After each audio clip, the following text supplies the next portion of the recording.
Durante 1999, en Venezuela se produjo una serie de hechos políticos que colmaron la atención de los venezolanos.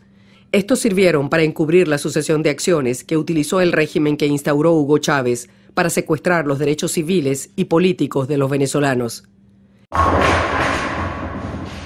El proceso jurídico de la revolución.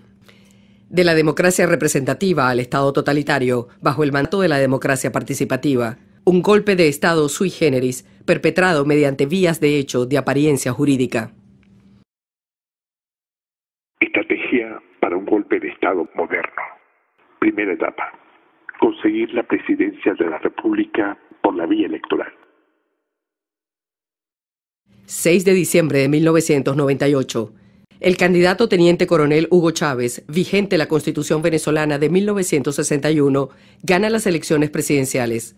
Esto le permite gobernar para el periodo 1999-2004, pero le impide ser reelecto para el siguiente periodo presidencial. Segunda etapa. Aprovechando la popularidad inicial, crear y controlar un organismo que se autodeclare poder originario.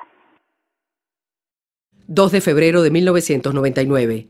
Al asumir la presidencia, el nuevo presidente, por decreto número 3, convoca un referendo para que el pueblo se pronuncie sobre la convocatoria de una Asamblea Nacional Constituyente, proponiendo las preguntas: ¿convoca usted una Asamblea Nacional Constituyente con el propósito de transformar al Estado y crear un nuevo ordenamiento jurídico que permita el funcionamiento de una democracia social y participativa?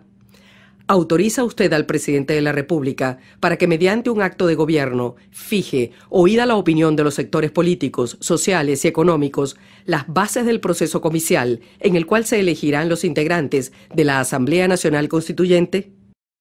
25 de julio de 1999. El pueblo venezolano acude a elegir con su voto los 131 diputados que conformarán la Asamblea Nacional Constituyente. El oficialismo consigue el 52% de los votos, pero gracias a un ardid matemático que se conoció como el Quino, obtiene 125 de los 131 diputados. 3 de agosto de 1999. La Asamblea Nacional Constituyente dicta su reglamento de funcionamiento. En él se autodeclara depositaria de la voluntad popular y expresión de su soberanía con las atribuciones del poder originario para reorganizar el Estado venezolano.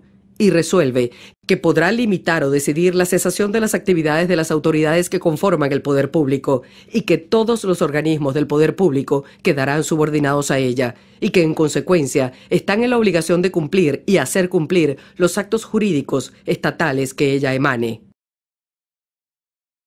Tercera etapa. Que el organismo que se autodeclaró poder originario desarticule los poderes públicos constituidos. Primero el Poder Judicial, para eliminar el control legal. Y luego al Poder Legislativo, para acabar con el control político. 8 de agosto de 1999. La Asamblea Nacional Constituyente aprueba el decreto para la reorganización del Poder Judicial. 9 de agosto de 1999. En un acto mediático, poniendo su cargo a la orden, el presidente de la República se subordina al autoproclamado poder originario de la Asamblea Nacional Constituyente. La Asamblea lo ratifica en el cargo. 12 de agosto de 1999. La Asamblea dicta el decreto mediante el cual se declara la reorganización de todos los órganos del poder público. En él se atribuye la potestad de disponer la intervención, modificación o suspensión de los órganos del poder público que así considere. 23 de agosto de 1999. La Corte Suprema de Justicia, por mayoría de los magistrados de su sala plena, en votación 8-7, fija posición a favor del decreto de reorganización del Poder Judicial, dictado por la Asamblea Nacional Constituyente. La presidenta de la Corte, Cecilia Sosa, en su voto salvado, hace constar: es evidente que a la Asamblea Nacional Constituyente se le autorizó para redactar un nuevo ordenamiento constitucional que sostendrá el nuevo esquema del Estado democrático elegido por el país, y no para intervenir o sustituir los poderes constituidos, erigiéndose en una suerte de superpoder donde se concentran todas las potestades públicas. Sencillamente, la Corte Suprema de Justicia de Venezuela se suicidó para evitar ser asesinada. El resultado es el mismo: está muerta. 25 de agosto de 1999.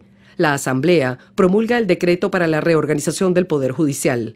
Mediante este decreto, crea, subordinada a ella, la Comisión de Emergencia Judicial, con facultades para evaluar a la Corte Suprema de Justicia y al Consejo de la Judicatura, nombrar, sustituir y sancionar jueces. Controla así al Poder Judicial, quien juzga. También promulga el decreto que regula el Poder Legislativo Nacional. Este, entre otras cosas, suspende las sesiones del Congreso de la República, crea la Comisión Legislativa de la Asamblea Nacional Constituyente, la Comisión de Investigación de las actuaciones de los miembros del Congreso de la República y revoca la inmunidad de los parlamentarios. Controla así al Poder Legislativo. ¿Quién ejerce el control político? Cuarta etapa. Tomar el control de los poderes públicos y de todo organismo que pueda resultar útil para perpetuarse en el poder. Con ello, el plan habrá culminado. 15 de diciembre de 1999. Se aprueba en un referéndum la Constitución de la República Bolivariana de Venezuela. 22 de diciembre de 1999. La Asamblea Nacional Constituyente emite el decreto de régimen de transición del poder público.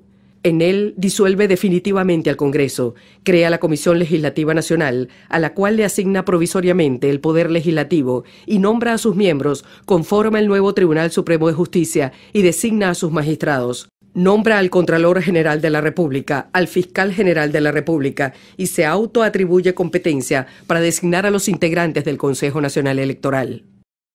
30 de diciembre de 1999, se promulga la Constitución de la República Bolivariana de Venezuela.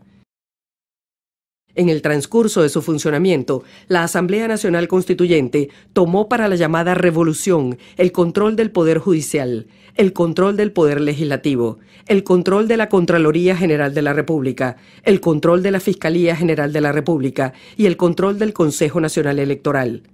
Con ello, se consumó el golpe de Estado. A la postre, para el régimen, el control sobre el Consejo Nacional Electoral se convirtió en la joya de la corona. Este le permitiría a la revolución perpetuarse en el poder y a la vez exhibir un supuesto origen democrático. Lo que en 1992 no pudieron lograr con las armas, en 1999 lo consiguieron por vías de hecho de apariencia jurídica. El resultado es el mismo.